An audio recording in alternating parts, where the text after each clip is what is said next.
এক ব্যক্তি 100 মিটার ব্যাসার্ধের একটি বৃত্তাকার মাঠ 2.5 পাক ঘুরলে তার সরণ কত হবে? চলো আমরা একটা বৃত্তাকার মাঠ আঁকি। ধরো এটা একটা বৃত্তাকার মাঠ, এটা একটা বৃত্তাকার মাঠ।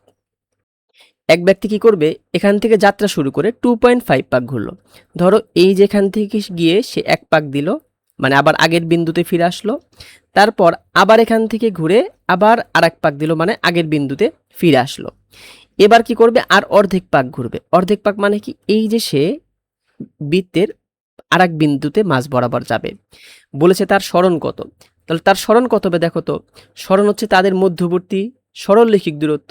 তাহলে এদের যে এই বিন্দু থেকে এই বিন্দুর যে সংযোজক সরল রেখা, এটাই হবে কি তাদের সরণ। তাহলে দেখো তাদের সরণ কত হয়।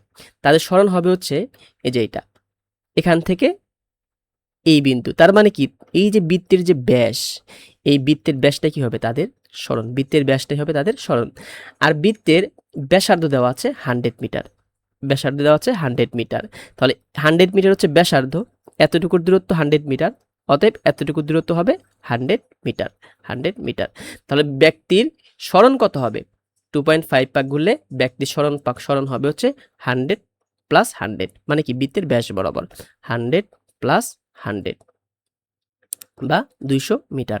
তাহলে সঠিক অ্যান্সার হবে 200 মিটার, গ নাম্বার।